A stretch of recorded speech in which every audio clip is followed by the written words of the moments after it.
আসসালামু আলাইকুম, welcome to আইরিনস world. আজ আম্মু আমার অনেক পছন্দের একটা সবজির তরকারি রান্না করছে, আর সেটা হলো পুঁইশাক কুমড়ো দিয়ে চিংড়ি মাছ।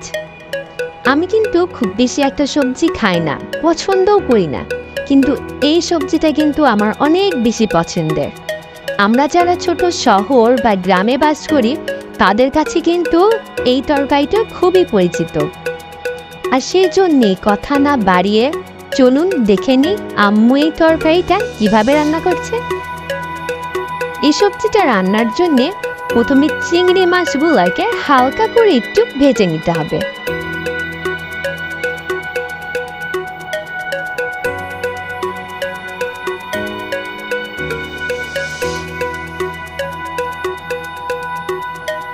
হালকা করে একটু ভাজা হয়ে গেলে এখানে আম্মু অ্যাড করে দিচ্ছে 1 টেবিল চামচ পেঁয়াজ বাটা, 1 চা চামচ সরিষা বাটা, আর 1 চা চামচের একটু বেশি রসুন বাটা। এইবার শুকনো উপকরণ দিতে হবে 1 চা চামচ হলুদের গুঁড়া আর 1.5 চা চামচ উঁচু উঁচু মরিচের গুঁড়া, স্বাদমতো লবণ। এইবার আম্মু যে প্লেটে মশলা রেখেছিল সেটা ধুয়ে পানিটা মশলার মধ্যে দিয়ে দিচ্ছে। এবার এটাকে ভালো করে কষিয়ে নিতে হবে।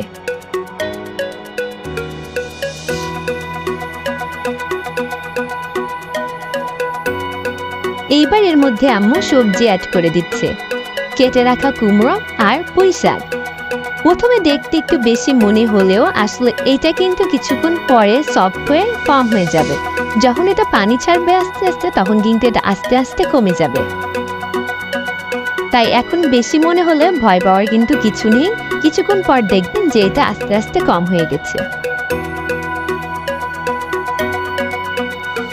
এই যে দেখেন কিছুক্ষণ পরে কিন্তু এইটা মোটামুটি একটু সফট হয়ে এসেছে আর হালকা কিন্তু কমেও গেছে। আম্মু যেহেতু ফার্স্টে এটা নাড়েনি, তা এটা যখন একটু সফট হয়ে এসেছে এখন কিন্তু আম্মু এটাকে ভালোভাবে মশলার সাথে মাখিয়ে দিচ্ছে।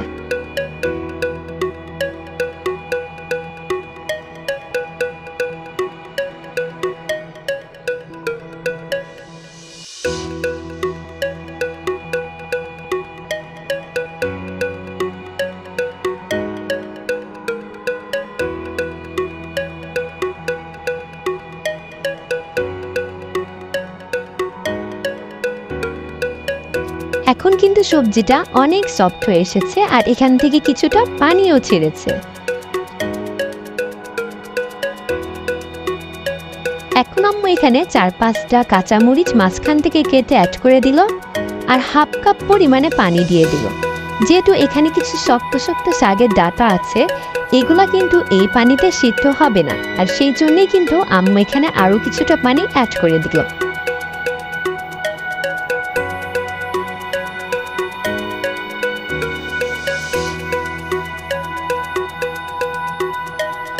এই যে দেখেন আম্মু পানি দেবার পর কিন্তু এই সবজিটা থেকে আরো কিছুটা পানি ছেড়েছিল, আর সেজন্য পানির পরিমাণটা এখন অনেকটা বেশি।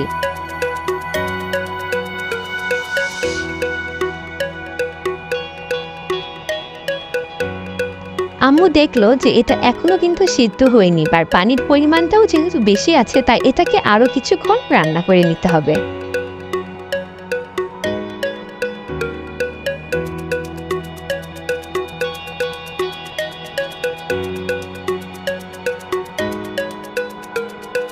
আর এই যে আমাদের তরকারিটা কিন্তু হয়ে গেছে।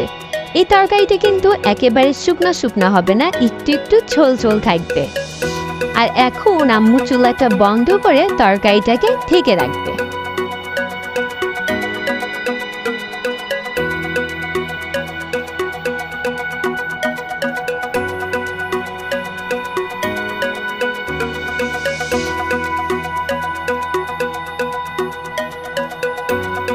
আর এই তো আমাদের পুঁইশাক কুমড়ো দিয়ে চিংড়ি মাছের তরকারি একেবারে রেডি। আপনারা যারা নিয়মিত বড় বড় মাছ মাংস খেতে খেতে মুখের রুচিটা একটু চেঞ্জ করতে চান তারা কিন্তু এই তরকারিটা ট্রাই করতে পারেন। এটা খেতে যেমন টেস্টি হয় ঠিক তেমনই কম উপকরণ এবং কম সময়ের মধ্যে কিন্তু রেডি হয়ে যায়। আজকে তাহলে এ পর্যন্তই। আপনারা সবাই ভালো থাকবেন, সুস্থ থাকবেন। আল্লাহ হাফেজ।